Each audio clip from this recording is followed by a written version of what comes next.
Wow. Double smash beef burger thì cần try phút này. Hay let's go.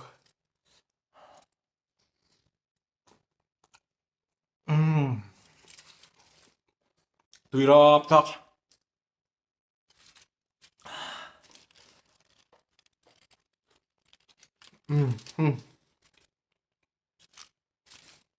It's too good. Nakakailan. Tuyệt rồi.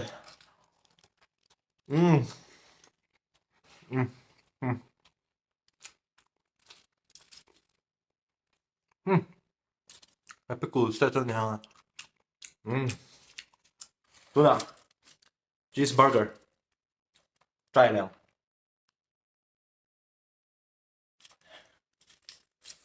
Thương lại ông chỉ cần check nó cần.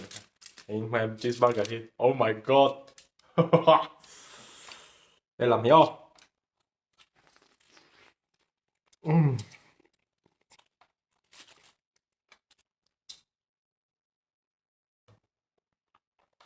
Oh. Best.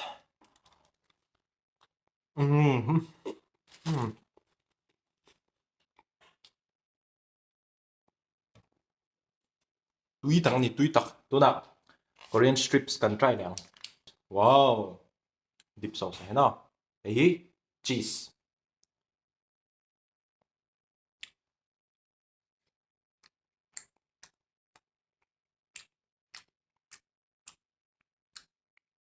Thật xếp á. Có đủ đằng chứ. Thế mình bắn liệu tí là bắn bó thì xuống rồi. Tuy rồi.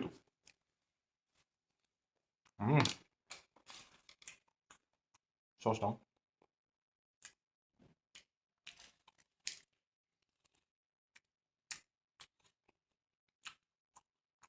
Có tuyệt vời nữa gì.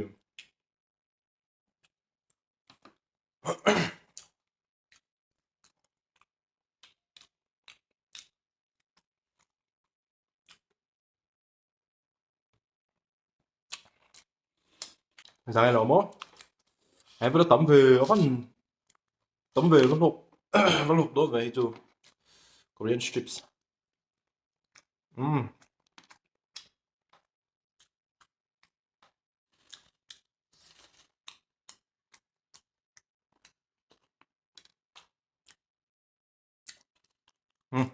It's too good.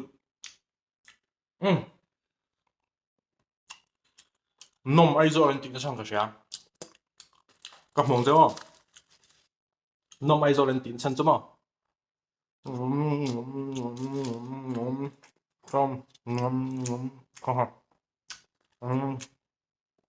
Cái này ba cái gì hả? Ha, chắc cái này ha, anh mình ở bút chân thì tụi cái mang lại đây nè. Chân thằng con đồ này mới thế. Pepper wings.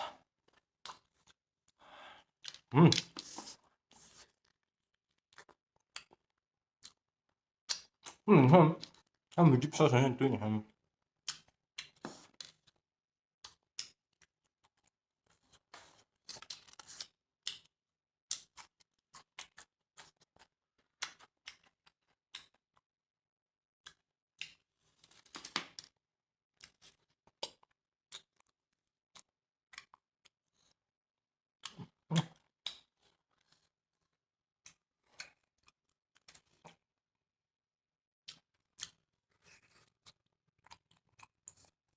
Anh Instagram page cái masak bel ham.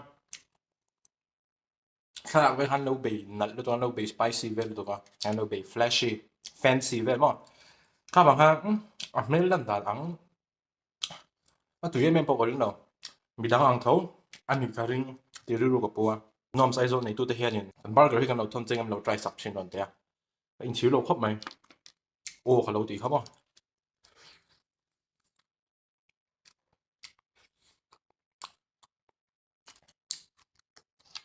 Puro sen này hen tụi.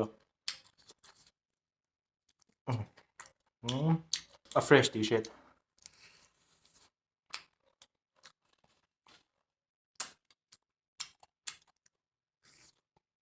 Tui va.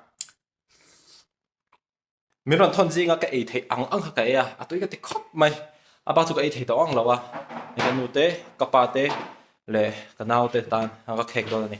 Thank you so much. God bless you. God bless your business. May you have a wonderful and a prosperous 2023. Be different, be unique, be exclusive. Stay away from drugs, alcohol, and tobacco.